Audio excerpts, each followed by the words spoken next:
શું તમે જાણો છો, જો આ એકાદશીએ તમે નાની સરખી પણ ભૂલ કરી તો આવનારા 4 મહિના સુધી તમારું ભાગ્ય તમારી સામે મોં ફેરવી શકે હે। હા, અષાઢ મહિનાની આ દેવશયની એકાદશી કોઈ સામાન્ય વ્રત નથી, પણ સમગ્ર બ્રહ્માંડની શક્તિઓ બદલાવાનો સૌથી મોટો અક્ષય અવસર હે। આજ એ પવિત્ર દિવસ હે જ્યારે સાક્ષાત જગતના પાલનહાર ભગવાન શ્રી હરિ ક્ષીરસાગરમાં 4 મહિના માટે યોગ નિદ્રામાં જશે। જે લોકો આ દિવ્ય રાત્રિએ અને ચાતુર્માસની શરૂઆતમાં આ એકાદશીનો ખાસ ગુપ્ત ઉપાય ચૂકી જાય હે, તેઓ જન્મોજન્મના પાપોમાંથી મુક્તિ અને પરમ સુખ મેળવવાનો સૌથી મોટો મોકો ગુમાવી બેસે હે। આપણી 10 ઇન્દ્રિયો અને 11મું મન, આ 11ને પરમાત્મામાં લીન કરીને પોતાના પાપોને ભસ્મ કરવાનો આ વર્ષનો આ છેલ્લો અને સર્વોચ્ચ મોકો હે। જો તમે તમારા જીવનમાંથી ભય, અજ્ઞાન અને દરિદ્રતાનો અંધકાર કાયમ માટે દૂર કરવા માંગો છો, તો આ વિડિયોને ભૂલથી પણ સ્કીપ કરવાની ભૂલ ન કરતા, કારણ કે આજે અમે જણાવવા જઈ રહ્યા છીએ 11નો એ ગૂઢ મંત્ર અને વિધિ જે તમારું કિસ્મત બદલી શકે હે। ભગવાન શ્રી હરિ અને માતા લક્ષ્મીની અખંડ કૃપા તમારા અને તમારા પરિવાર પર સદા સર્વદા બની રહે, તે માટે અત્યારે કમેન્ટ બોક્સમાં પૂરા ભક્તિભાવ સાથે લખો જય શ્રી હરિ, જય માં લક્ષ્મી। ભગવાન શ્રી હરિનો આ દિવ્ય દિવસ એ મનુષ્ય અને પરમાત્મા વચ્ચેના સંબંધને પુનઃજીવિત કરવાનો એક અમૂલ્ય સેતુ હે। દેવશયની એકાદશીનું નિયમપૂર્વક વ્રત કરનાર સાધક કેવળ પોતાના આત્માનું જ કલ્યાણ નથી કરતો, પરંતુ તેની 7 પેઢીઓ પણ પવિત્ર થઈ જાય હે।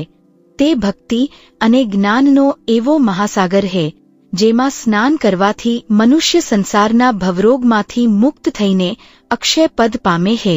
આ દિવ્ય વ્રતની મહિમા અપાર હે અને આ મહિમા કોઈ ધાર્મિક શ્લોકો સુધી સીમિત નથી, પરંતુ તે જીવંત અનુભૂતિ હે જે મનુષ્ય પોતાના સધરા અહંકાર અને સંશયને ત્યજીને એકાદશીના દિવ્ય તત્વને સમજે હે, તેના જીવનમાં ભગવાનની કૃપા અદૃશ્ય રીતે કાર્ય કરવાનું પ્રારંભ કરે હે। આ મહિમાને સમજવા માટે મનુષ્યે કેવળ શાસ્ત્ર જ્ઞાન જ નહીં, પરંતુ હૃદયની સચ્ચાઈ અને ભક્તિના ઊંડાણમાં ઉતરવું પડે હે। ઉત્તરમાં આવેલી પવિત્ર ગંગા નદીના કડકડ વહેતા કિનારાથી થોડે દૂર લીલાછમ વૃક્ષો અને આસપાસ પથરાયેલા ખેતરો વચ્ચે શ્રીહરિપુર નામનું એક નાનકડું પવિત્ર ગામ આવેલું હતું। આ ગામનું વાતાવરણ એવું પ્રશાંત હતું કે જાણે સમય પોતે અહીં આવીને થંભી ગયો હોય। ગામની મધ્યમાં ભગવાન શ્રી વિષ્ણુનું એક અત્યંત પ્રાચીન પથ્થરોમાંથી કોતરેલું મંદિર હતું। આ મંદિરમાં બિરાજમાન ચતુર્ભુજ વિષ્ણુ ભગવાનની શ્યામવર્ણી મૂર્તિ એટલી મનોહર હતી કે જે કોઈ સાધક તેની સામે આંખો પરોવે તેને પોતાના સધરા સંસારિક દુઃખોનો વિસ્મરણ થઈ જતો। આ જ પવિત્ર ગામમાં ગોપાલદાસ અને તેમની ધર્મપ્રાયણ પત્ની કમલાદેવી નિવાસ કરતા હતા। ગોપાલદાસ અત્યંત સરળ, સત્યવાદી અને ભગવાનના પરમ ભક્ત હતા। તેમની પાસે આજીવિકા માટે જમીનનો એક નાનકડો ટુકડો હતો, જેના પર મહેનત કરીને તેઓ પોતાના પરિવારનું ગુજરાન ચલાવતા હતા। કમલાદેવી હૃદયના અત્યંત કોમળ હતા અને તેમનું સંપૂર્ણ જીવન પ્રભુ સેવા અને પરિવારની સંભાળમાં વીતતું હતું। ઘણા વર્ષોની કઠિન તપસ્યા અને એકાદશીના નિયમિત વ્રતોના ફળ સ્વરૂપે તેમના ઘરમાં એક તેજસ્વી બાળકના જન્મ થયો। ગોપાલદાસે પોતાના પુત્રનું નામ માધવ રાખ્યું। માધવ બાળપણથી જ સામાન્ય બાળકો કરતા તદ્દન અલગ હતો। જ્યાં અન્ય બાળકો રમકડા અને રમતોમાં વ્યસ્ત રહેતા, ત્યાં નાનકડો માધવ ભગવાન વિષ્ણુના મંદિરના ચોકમાં બેસીને સંધ્યા પૂજાની ઘંટડીઓનો નાદ સાંભળવામાં લીન થઈ જતો। તેના ચહેરા પર એક અનોખી શાંતિ અને આંખોમાં એક અદ્ભુત દિવ્ય પ્રકાશ દેખાતો હતો। માતા કમલાદેવી દર મહિને આવતી બંને એકાદશીનું વ્રત અત્યંત નિષ્ઠાથી કરતા હતા। નાનકડો માધવ પોતાની અબોલ ઉંમરમાં પણ માતા પાસે બેસીને એકાદશીની કથાઓ સાંભળતો। તે પોતાની માતાને નિર્દોષતાથી પૂછતો, માં, આ દેવશયની એકાદશી પછી જ્યારે ભગવાન નિદ્રામાં સરી જાય છે ત્યારે શું તેઓ આપણી વાત નથી સાંભળતા? માતા કમલાદેવી પ્રેમથી માધવના મસ્તક પર હાથ ફેરવતા કહેતા, બેટા, પ્રભુની નિદ્રા એ આ સંસાર માટે વિશ્રામ નથી, પણ આપણા હૃદયમાં સૂતેલી ભક્તિને જગાડવાની પડ છે. દેવશયની એકાદશી એ બીજું કંઈ નથી, પણ આપણી અંદર રહેલા અહંકારને ઓગાળીને ભગવાન સાથે મિલન કરવાનો દિવસ છે.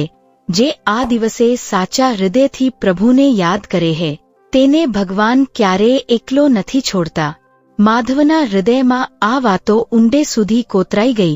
જેમ જેમ તે મોટો થતો ગયો તેમ તેમ તેની ભક્તિ વધતી ગઈ. તે દરરોજ સવારે નદીમાં સ્નાન કરી ભગવાન વિષ્ણુ માટે તુલસીના પવિત્ર પત્રો વીણતો અને મંદિરમાં જઈને પ્રભુના ચરણોમાં અર્પિત કરતો. તેની અંદર ભગવાન પ્રત્યેનો પ્રેમ કોઈ સ્વાર્થ કે માંગણી વગરનો હતો.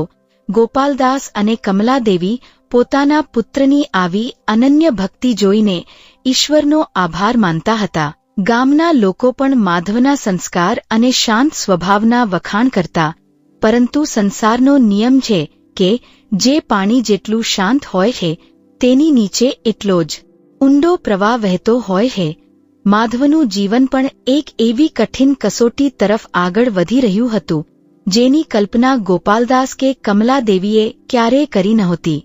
સમયનો ચક્ર નિરંતર ફરતો રહ્યો. માધવ હવે 20 વર્ષનો એક સમજદાર અને મહેનતુ યુવાન બની ગયો હતો. પરંતુ પ્રારબ્ધના લેખ ક્યારેય કોઈ મનુષ્ય વાંચી શક્યો નથી. અચાનક જ શ્રીહરિપુર ગામ પર કુદરતનો કોપ વરસ્યો. સતત 3 વર્ષ સુધી ગામમાં વરસાદનું એક ટીપું પણ ન પડ્યું. ખેતરો સુકાઈને વિખેરાઈ ગયા, કૂવાઓના પાણી ઊંડે ઉતરી ગયા અને ચારે બાજુ ભયાનક દુષ્કાળની કાળી છાયા પથરાઈ ગઈ. ગોપાલદાસની નાનકડી જમીન, જે તેમના જીવનનો એકમાત્ર આધાર હતી, તે સાવ બંજર બની ગઈ.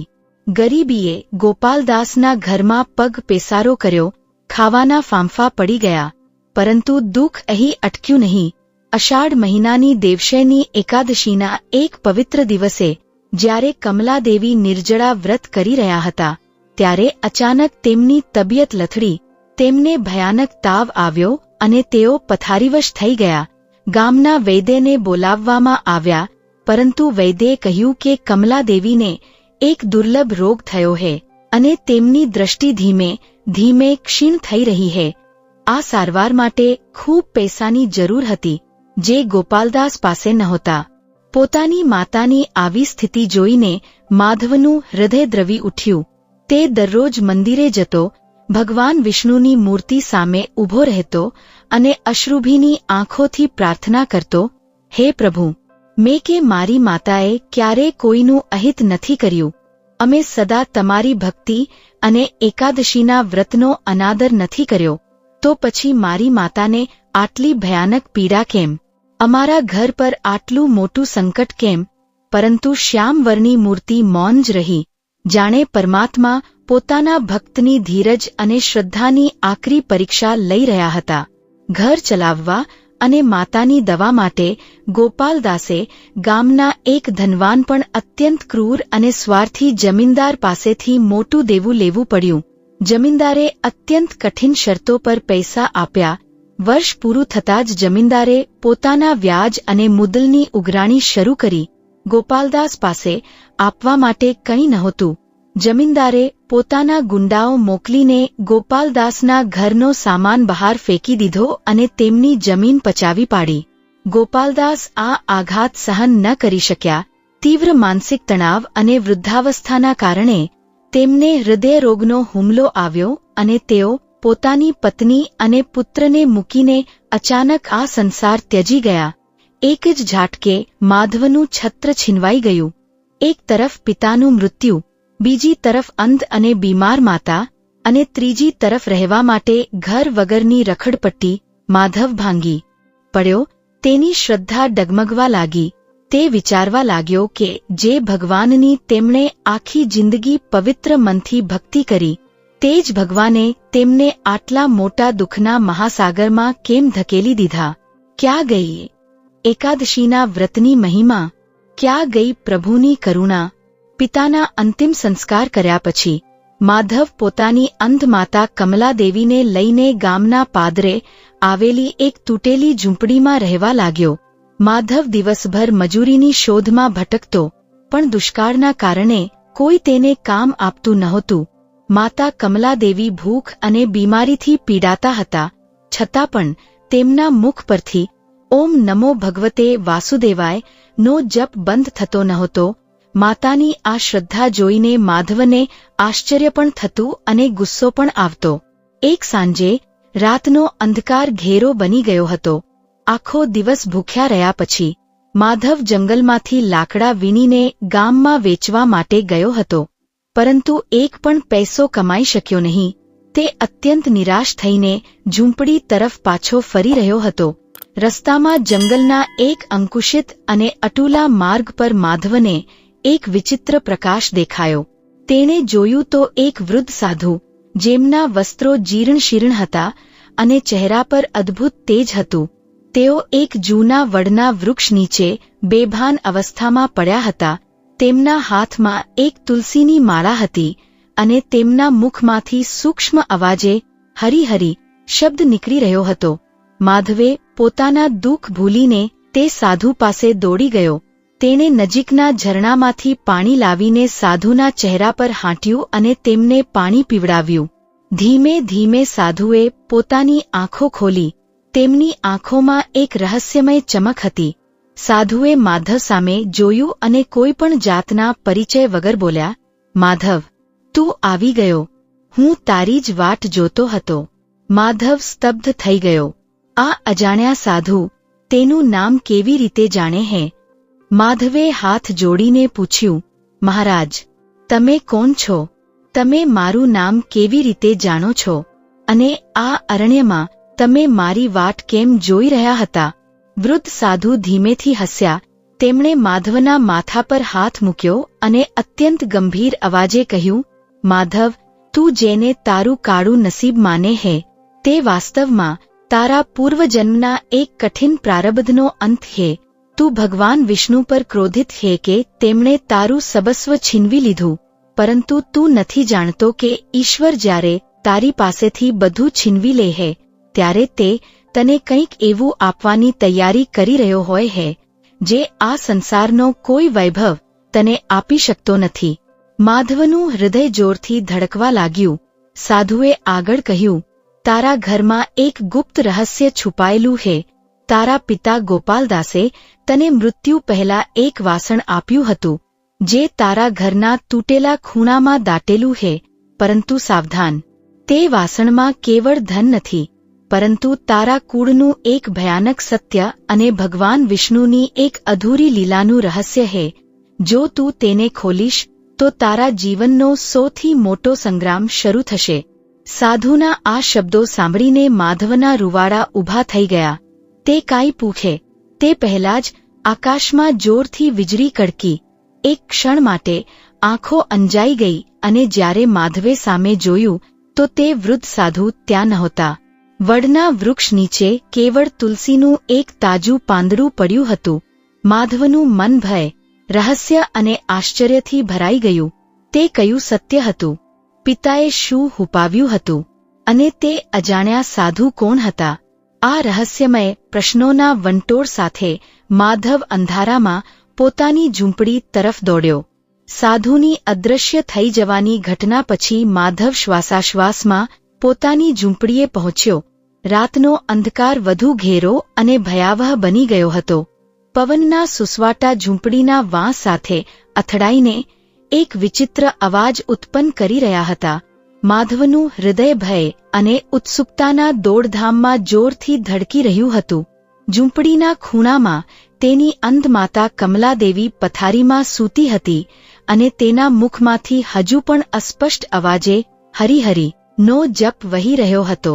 માધવ સાધુની વાત યાદ કરીને ઝૂંપડીના પાછલા ખૂણા તરફ ગયો.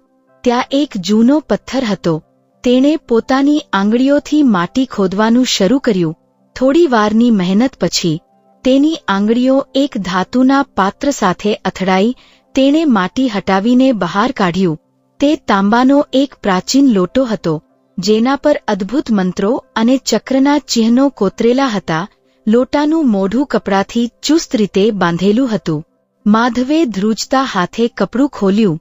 અંદરથી સોના ચાંદીના સિક્કા નહીં, પરંતુ એક જૂનો પીળો પડી ગયેલો ભોજપત્રનો ટુકડો અને એક કાળો દિવ્ય મણિ નીકળ્યો.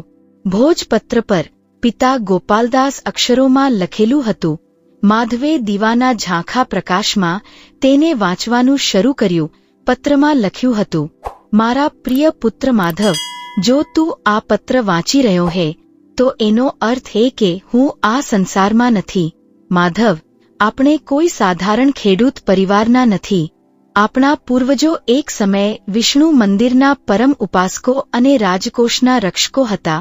આ કાળો મણિ એ સામાન્ય પથ્થર નથી, પરંતુ ભગવાન શ્રી વિષ્ણુના સુદર્શન ચક્રનો એક સૂક્ષ્મ અંશ ધરાવતો સુદર્શન મણિ છે.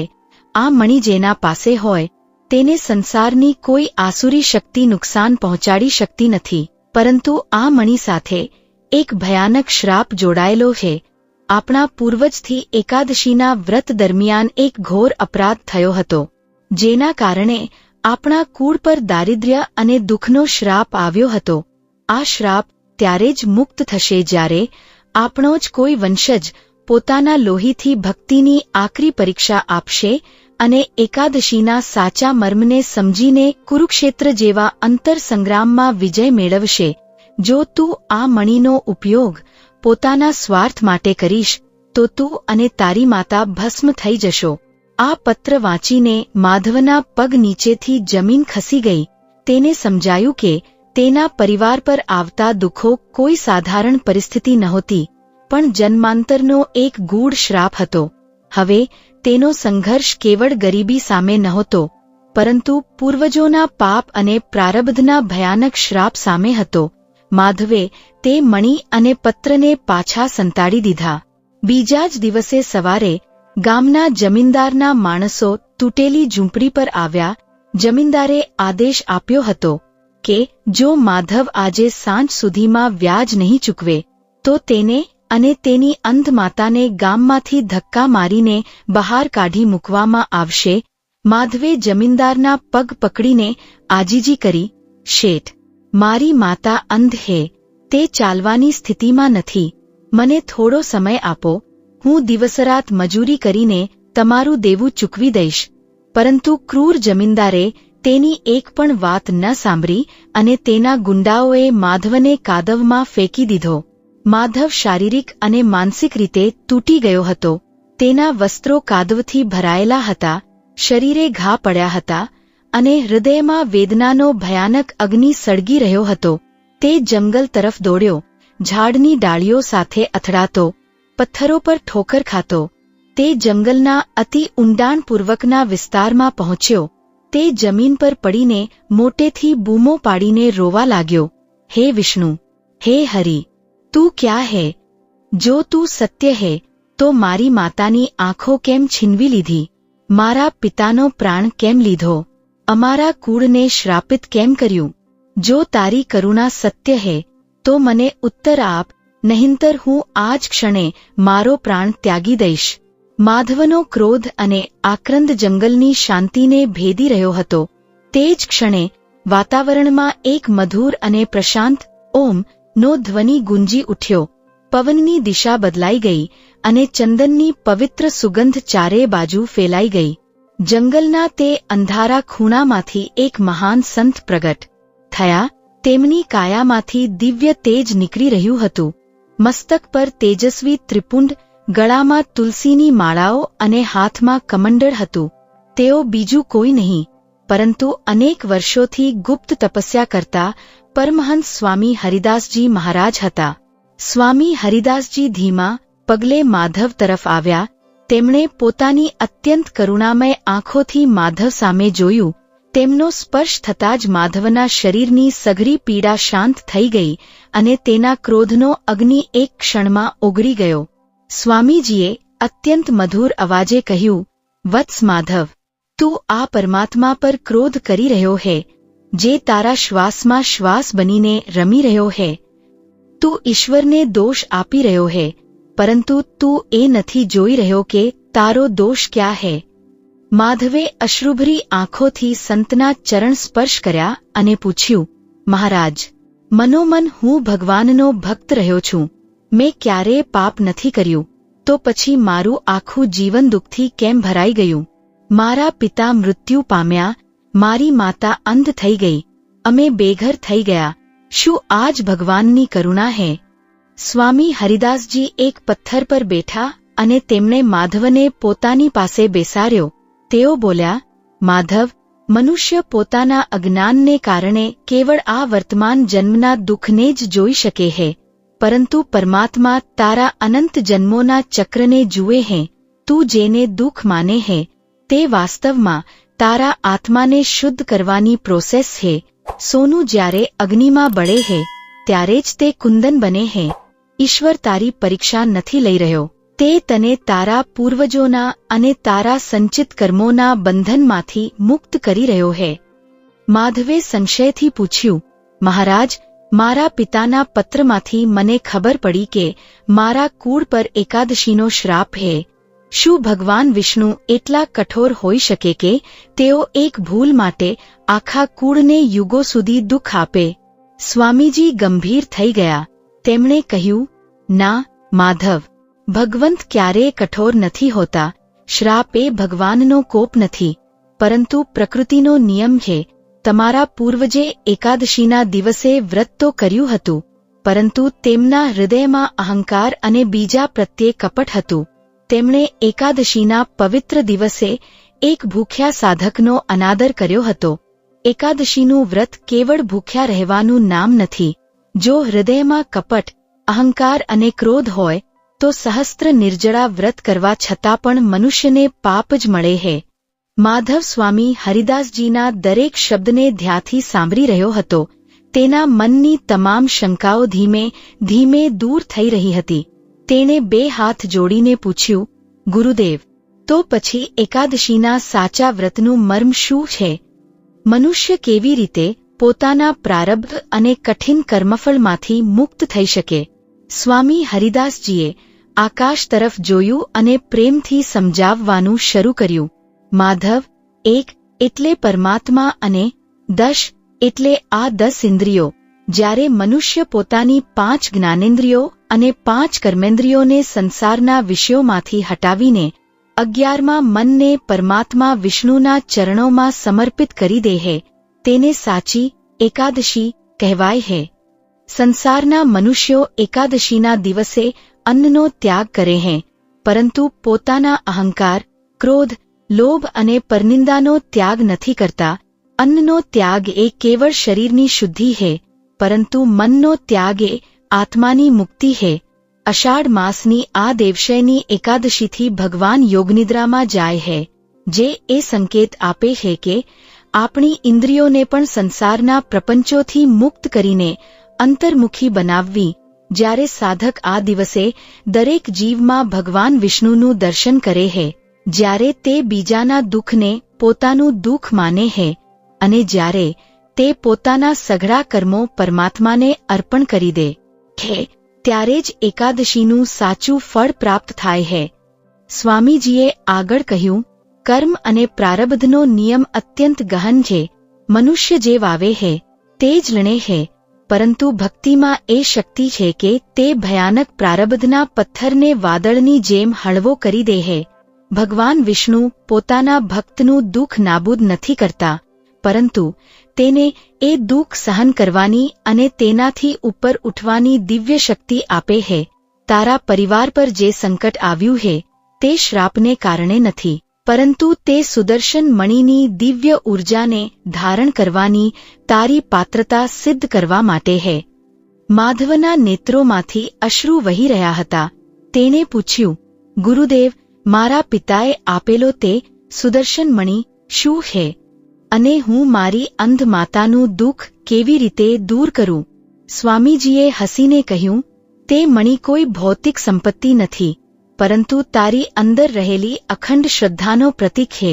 જો તું આવનારી આગામી દેવશયની એકાદશીના પવિત્ર દિવસે પૂર્ણ નિષ્ઠા, અહંકારહિત મન અને પરમ દયાભાવથી નિર્જળા વ્રત કરીશ, અને કોઈ નિરાધાર જીવની સેવા કરીશ તો તે મણિનો દિવ્ય પ્રભાવ જાગૃત થશે.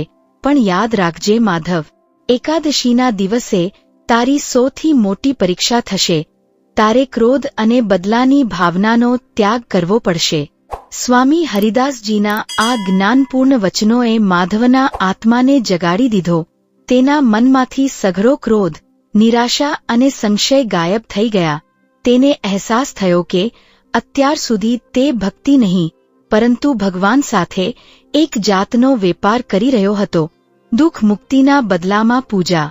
હવે તેના હૃદયમાં કેવળ શુદ્ધ પ્રેમ અને સમર્પણની ભાવના હતી. તેણે સ્વામીજીના ચરણોમાં શિર નમાવ્યું. જ્યારે તેણે માથું ઊંચું કર્યું તો સ્વામી હરિદાસજી ત્યાં નહોતા. કેવળ પવનમાં ચંદનની સુગંધ અને હવામાં ગુંજતો ઓમ નમો ભગવતે વાસુદેવાય નો ધ્વનિ હતો. માધવ સંપૂર્ણપણે બદલાઈ ચૂક્યો હતો.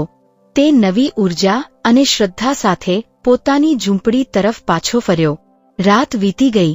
બીજે દિવસે સવારે જ્યારે માધવ જાગ્યો ત્યારે એક આશ્ચર્યજનક ઘટના બની. તેમની તૂટેલી ઝૂંપડીના આંગણામાં તુલસીનો એક અત્યંત સુંદર લહેરાતો છોડ સ્વયં પ્રગટ થયો હતો, જે ગઈકાલે રાત્રે ત્યાં નહોતો. તે તુલસીના છોડમાંથી દિવ્ય સુગંધ આવી રહી હતી, જે સમગ્ર વાતાવરણને પવિત્ર બનાવી રહી હતી. માધવે શ્રદ્ધાપૂર્વક તુલસીજીને જળ અર્પિત કર્યું. તે જ સમયે તેની અંધ માતા કમલાદેવી ઝૂંપડીમાંથી બહાર આવ્યા. માતાએ કહ્યું, માધવ, આજે રાત્રે મને એક અદ્ભુત સ્વપ્ન આવ્યું. એક ચતુર્ભુજ વિષ્ણુ ભગવાને મારા મસ્તક પર હાથ મૂક્યો અને કહ્યું કે તારા પુત્રએ ભક્તિનો સાચો માર્ગ શોધી લીધો હે. હવે તમારા દુઃખોના અંતનો સમય નજીક હે. માધવ, મને મારી આંખોમાં થોડો પ્રકાશ દેખાઈ રહ્યો હે, જાણે અંધકાર ઓગળી રહ્યો હોય. માધવ પોતાની માતાના શબ્દો સાંભળીને ગદગદ થઈ ગયો. આ ભગવાન વિષ્ણુની અદૃશ્ય કૃપાનો પ્રથમ સંકેત હતો. પરંતુ સંસારિક પરીક્ષાઓ હજુ બાકી હતી. આસો માસ તરફ આગળ વધતા અગાઉ અષાઢ મહિનાની શુક્લ પક્ષની દેવશયની એકાદશી નો પવિત્ર દિવસ નજીક આવી રહ્યો હતો. આ એ જ દિવસ હતો જે દિવસે માધવે પોતાની સૌથી કઠિન વ્રત સાધના કરવાની હતી. તે જ સમયે ગામમાં એક નવો વળાંક આવ્યો. ગામના જમીનદારનો એકમાત્ર પુત્ર અચાનક એક ભયાનક અને રહસ્યમય બીમારીથી પીડાવા લાગ્યો. રાજવૈદ્યો અને તાંત્રિકો હારી ગયા, પણ તેનો ઇલાજ ન મળ્યો. જમીનદારે ઘોષણા કરી કે જે કોઈ તેના પુત્રને બચાવશે તેને તે અડધું રાજપાટ અને ધન આપશે. પરંતુ માધવ જાણતો નહોતો કે આ ઘટના તેના જીવનની સૌથી મોટી કસોટી બનવાની હતી. શું માધવ જમીનદારના પુત્રને બચાવશે, જેણે તેના પિતાનું ઘર છીનવી લીધું હતું? શું માધવ પોતાના ક્રોધ પર વિજય મેળવી શકશે? આ રહસ્યમય વાતાવરણ વચ્ચે દેવશયની એકાદશીનો દિવ્ય દિવસ નજીક આવી પહોંચ્યો. દેવશયની એકાદશીના 2 દિવસ પહેલા જ શ્રીહરિપુર ગામનું વાતાવરણ અચાનક બદલાઈ ગયું. આકાશમાં કાળા દિબંગ વાદળો ઘેરાવા લાગ્યા અને 3 વર્ષથી પડેલા ભયાનક દુષ્કાળનો અંત આણતા ગામ પર અમૃત સમાન મુસળધાર વરસાદ વરસવાનું શરૂ થયું. સુકાઈ ગયેલા ખેતરોમાં જીવનનો સંચાર થયો. સુકાયેલી નદી કડકડ વહેવા લાગી અને લોકોના ચહેરા પર ખુશીની લહેર દોડી ગઈ. ગામના લોકો આ ઘટનાને એક ચમત્કાર માની રહ્યા હતા, પરંતુ માધવ જાણતો હતો કે આ ભગવાન શ્રી હરિની અદૃશ્ય કરુણાનો જ પ્રભાવ હતો.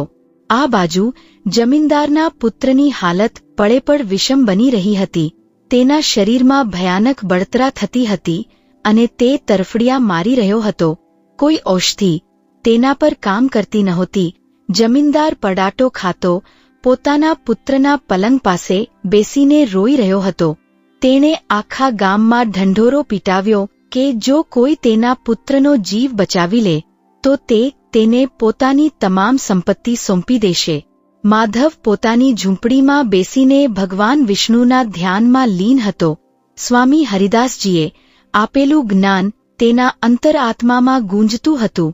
તે વિચારતો હતો કે જમીનદારે તેની સાથે આટલો અત્યાચાર કર્યો, તેના પિતાનું ઘર છીનવી લીધું, તેની માતાને બેઘર કરી, શું આવા ક્રૂર માણસના પુત્ર માટે તેણે કશું કરવું જોઈએ? તે જ ક્ષણે માધવના અંતરાત્મામાંથી એક અવાજ આવ્યો, માધવ, જો તું બદલાની ભાવના રાખીશ તો તારામાં અને તે જમીનદારમાં શું તફાવત રહેશે? એકાદશીનો સાચો મર્મ ક્ષમા અને પરમાર્થ છે. જે શત્રુને પણ પ્રેમ કરે હે તે જ સાચો વિષ્ણુ ભક્તિ હે. માધવના હૃદયમાંથી સઘળો દ્વેષ ઓગળી ગયો. તેણે નિર્ણય કર્યો કે તે જમીનદારના પુત્રની સેવા કરશે, પણ કેવી રીતે? તેણે પિતા દ્વારા આપેલા તે તાંબાના લોટામાંથી સુદર્શન મણિ બહાર કાઢ્યો. તે મણિમાંથી એક અલૌકિક શાંત શીતળ પ્રકાશ નીકળી રહ્યો હતો. માધવે તે મણિને પવિત્ર ગંગાજળમાં બોળ્યો અને તે જળ લઈને તે જમીનદારની મહેલ તરફ ચાલવા લાગ્યો. જ્યારે માધવ મહેલમાં પહોંચ્યો ત્યારે જમીનદારના ગુંડાઓએ તેને રોકવાનો પ્રયત્ન કર્યો, પરંતુ જમીનદારે અશ્રુભરી આંખોથી માધવને જોયો. જમીનદાર માધવના ચરણોમાં પડી ગયો અને બોલ્યો, માધવ, મેં તારી સાથે ઘણો અત્યાચાર કર્યો હે. મેં તારા પિતાની જમીન છીનવી લીધી, તારી અંધ માતાને રસ્તા પર લાવી દીધી. આ મારા પાપોની જ સજા છે કે મારો પુત્ર મરી રહ્યો હે. મને માફ કરી દે, માધવ. માધવે જમીનદારને પ્રેમથી ઊભો કર્યો અને કહ્યું, શેઠજી, ક્ષમા આપનાર હું કોણ? ક્ષમા આપનાર તો તે શ્રીહરિ હે. હું અહીં બદલો લેવા નહીં, પણ એક માનવ તરીકે બીજા માનવની સેવા કરવા આવ્યો છું. માધવે તે મણિવાળું પવિત્ર જળ જમીનદારના પુત્રના મુખમાં મૂક્યું અને તેના મસ્તક પર તુલસીનું પાન મૂકીને વિષ્ણુ સહસ્ત્રનામનો જપ કરવા લાગ્યો. ચમત્કારિક રીતે થોડી જ મિનિટોમાં જમીનદારના પુત્રના શરીરની બળતરા શાંત થઈ ગઈ. તેની આંખો ખુલી અને તે સ્વસ્થ થઈને બેઠો થઈ ગયો. આ દ્રશ્ય જોઈને મહેલમાં હાજર તમામ લોકો સ્તબ્ધ થઈ ગયા. જમીનદાર માધવના પગમાં પડીને મોટેથી રોવા લાગ્યો. જમીનદારના પુત્રને નવજીવન મળ્યા પછી જમીનદારે માધવને સોનાના નાણાં અને અડધું રાજપાટ આપવાની ઓફર કરી, પરંતુ માધવે અત્યંત નમ્રતાથી બધું અસ્વીકાર કરી દીધું. તેણે કહ્યું, શેઠજી, ભક્તિ અને સેવાનો કોઈ વેપાર ન હોઈ શકે. જો તમારે કંઈ આપવું જ હોય તો ગામના ગરીબોની જમીનો પાછી આપી દો અને ભગવાન વિષ્ણુના મંદિરે એકાદશીના દિવસે અન્નક્ષેત્ર શરૂ કરો. જમીનદારે આંસુ સાથે માધવની તમામ વાતો સ્વીકારી લીધી. મહેલમાંથી બહાર નીકળ્યા પછી માધવ ગામના પવિત્ર વિષ્ણુ મંદિર તરફ ચાલવા લાગ્યો. સંધ્યાકાળનો સમય હતો. આકાશમાં ગુલાબી અને સોનેરી કિરણો પથરાયેલા હતા. દેવશયની એકાદશીનો ઉત્સવ શરૂ થઈ રહ્યો હતો. જ્યારે માધવ મંદિરના પરિસરમાં પહોંચ્યો ત્યારે તેણે જોયું તો મંદિરના આંગણામાં એક અત્યંત તેજસ્વી અને સાત્વિક કન્યા ભગવાન વિષ્ણુ માટે તુલસીની માળા ગૂંથી રહી હતી. તે કન્યાનું નામ તુલસી હતું. તે આ જ ગામના એક પરમજ્ઞાની અને નિષ્કામ વેદેની પુત્રી હતી. તુલસીનું જીવન પણ બાળપણથી જ ભક્તિ અને સાધનામાં વીત્યું હતું. માધવને જોઈને તુલસીએ મુસ્કુરાઈને કહ્યું, માધવ, મેં આજે સાંભળ્યું કે તે જમીનદારના પુત્રને નવજીવન આપ્યું અને સઘળી સંપત્તિનો ત્યાગ કરી દીધો. સંસારમાં લોકો ધન પાછળ ભાગે હે અને તે મળેલી સંપત્તિ છોડી દીધી. માધવ મંદિરના પગથિયા પર બેઠો અને બોલ્યો, તુલસી, સંસારિક ધન તો આજે હે અને કાલે નથી, પરંતુ જે આનંદ પરમાત્માના સમર્પણમાં અને બીજાના દુઃખ દૂર કરવામાં હે તે ધનથી ક્યારેય ખરીદી શકાતો નથી. ઈશ્વરે મને આ સ્થિતિમાં લાવીને એ જ શીખવ્યું છે કે આપણું સાચું ધન આપણું કર્મ અને ભક્તિ છે. તુલસીએ માધવ સામે ઊંડી દ્રષ્ટિથી જોયું અને કહ્યું, પરંતુ માધવ, ઘણા લોકો માને છે કે જો પ્રારબ્ધમાં દુઃખ લખેલું હોય તો ભક્તિ કરવાથી શું ફાયદો? કર્મનું ફળ તો ભોગવવું જ પડે હે ને? માધવ હસ્યો અને અત્યંત સુંદર રીતે ઉત્તર આપ્યો, તુલસી, કર્મ એ વાવેલું બીજ છે અને પ્રારબ્ધ એ તેનું ફળ છે, પરંતુ ભક્તિ એ પરમાત્માની એવી કરુણાની વર્ષા છે જે કડવા ફળની કડવાશને પણ અમૃતમાં બદલી નાખે છે. જ્યારે આપણે ભગવાન વિષ્ણુને આપણા સઘળા કર્મો સમર્પિત કરી દઈએ છીએ ત્યારે કર્મ આપણને બાંધી શકતું નથી. જેમ તુલસીનું એક પાંદડા ભગવાન વિષ્ણુના ચરણોમાં અર્પિત થતાં જ પૂજનીય બની જાય છે, તેમ અહંકાર વગરનું સમર્પિત જીવન દિવ્ય બની જાય છે. તુલસી માધવની આ આધ્યાત્મિક ઊંડાઈ જોઈને આશ્ચર્યચકિત થઈ ગઈ. તેને લાગ્યું કે માધવ કેવળ એક યુવાન નથી, પરંતુ ભગવાન હરિના જ્ઞાનનો એક સજીવ સ્ત્રોત છે. બંને વચ્ચે ભક્તિ, ત્યાગ અને એકાદશીના મહાત્મ્ય વિશે મોડે સુધી દિવ્ય સંવાદ ચાલ્યો. બંનેના હૃદય એકાદશીના પવિત્ર દિવસે પરમાત્માના પ્રેમમાં એક થઈ ગયા હતા. હવે દેવશયની એકાદશીનો તે મહાન અને પવિત્ર દિવસ આવી પહોંચ્યો. માધવે સંપૂર્ણપણે નિર્જળા વ્રત રાખ્યું હતું. તેણે આખો દિવસ અને રાત ભગવાન વિષ્ણુના ચરણોમાં વિતાવવાનો સંકલ્પ કર્યો હતો. રાત્રે મંદિરના પરિસરમાં વિશાળ જાગરણનું આયોજન થયું હતું.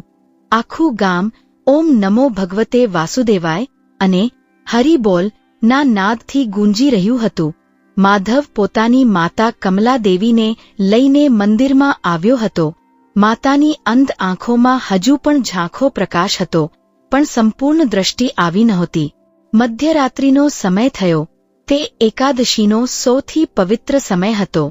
અચાનક મંદિરમાં ગર્ભભવનની અંદર સ્થાપિત ભગવાન શ્રી વિષ્ણુની પ્રાચીન શ્યામવર્ણી મૂર્તિમાંથી એક અદ્ભુત સૂર્ય જેવા સહસ્ત્ર કિરણો ધરાવતો નીલો અને સોનેરી પ્રકાશ નીકળવા લાગ્યો. મંદિરના તમામ દીવાઓની જ્યોત ઊંચી થઈ ગઈ. વાતાવરણમાં દિવ્ય શંખનાદ અને અદૃશ્ય વીણાનો મધુર ધ્વનિ ગુંજવા લાગ્યો. તમામ ગ્રામજનો ભય અને શ્રદ્ધાથી જમીન પર ઝૂકી ગયા. માધવ અશ્રુભરી આંખોથી તે મૂર્તિ સામે જોઈ રહ્યો. અચાનક મૂર્તિમાંથી એક દિવ્ય ચતુર્ભુજ રૂપ પ્રગટ થયું. ભગવાન શ્રી વિષ્ણુ સ્વયં પોતાના ભક્ત સામે ઊભા હતા.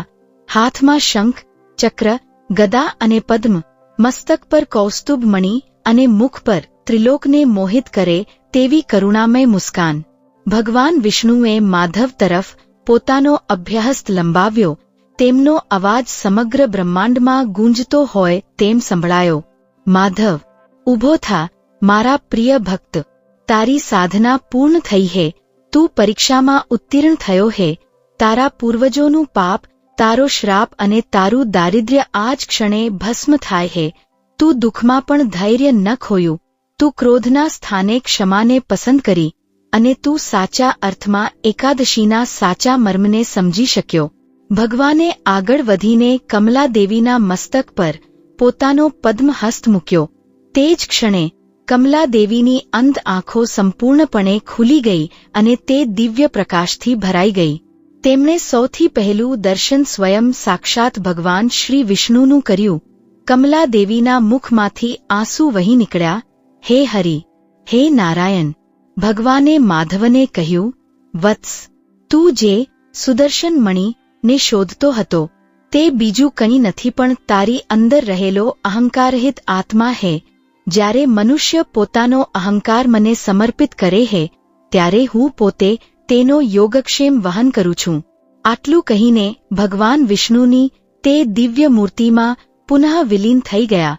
સમગ્ર મંદિર હરિનામ સંકીર્તનથી ગૂંજી ઉઠ્યું. લોકોની આંખોમાં આંસુ હતા અને હૃદયમાં અખંડ શ્રદ્ધા. માધવના જીવનનો સૌથી મોટો ચમત્કાર થઈ ચૂક્યો હતો.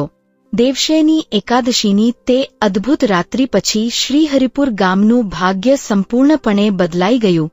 ગામમાં ક્યારેય દુષ્કાળ ન પડ્યો. લોકોમાં સમૃદ્ધિ અને પરસ્પર પ્રેમ વધતો ગયો. માધવ અને તુલસીનો પવિત્ર વિવાહ થયો અને તેમણે પોતાનું આખું જીવન ભગવાન વિષ્ણુની સેવા, દેવશયની એકાદશી વ્રતનો પ્રચાર અને દીનદુખીઓની સેવામાં સમર્પિત કરી દીધું. જમીનદાર એક પરમ ભક્ત બની ગયો અને તેણે પોતાનું સઘળું ધન ધર્મ કાર્યોમાં લગાવી દીધું. માધવના આ દિવ્ય જીવન ચરિત્રમાંથી આપણને 11મું વ્રત એટલે કે એકાદશી અને માનવ જીવનના 10 ગહન જીવન પાઠ પ્રાપ્ત થાય છે. એક સાચી એકાદશીનું સ્વરૂપ કેવળ અન્નનો ત્યાગ કરવો એ વ્રત નથી, પરંતુ મન અને ઇન્દ્રિયોને ક્રોધ, લોભ અને અહંકારથી મુક્ત કરીને પરમાત્મામાં લીન કરવી એ જ સાચી એકાદશી છે. 2. દુઃખ એ પરીક્ષા નહીં, પણ શુદ્ધિ હે.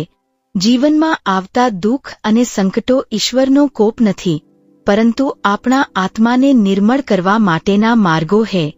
3. કર્મ અને પ્રારબ્ધનો નિયમ. મનુષ્ય પોતાના કર્મોથી જ બંધાય હે, પરંતુ સચ્ચા હૃદયની ભક્તિ કઠિનમાં કઠિન પ્રારબ્ધને પણ હળવું બનાવી દે હે. 4. ક્ષમા એ જ સર્વોચ્ચ ભક્તિ.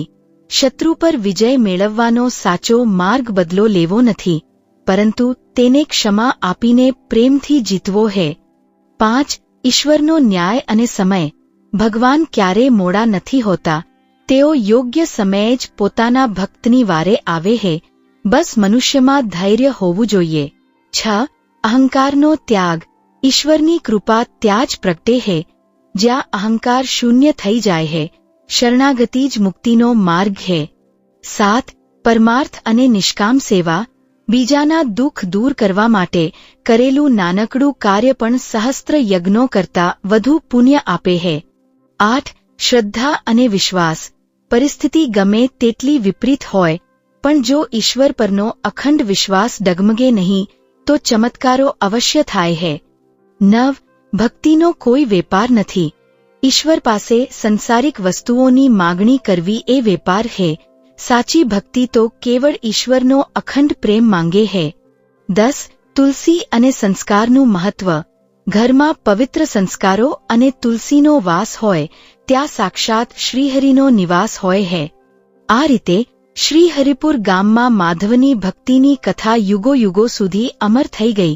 જે કોઈ મનુષ્ય આ દિવ્ય કથાને સાંભળે છે કે વાંચે હે, તેના હૃદયમાંથી અજ્ઞાનનો અંધકાર દૂર થાય હે, અને તેના પર ભગવાન શ્રી હરિ વિષ્ણુની અખંડ કરુણા વરસતી રહે હે.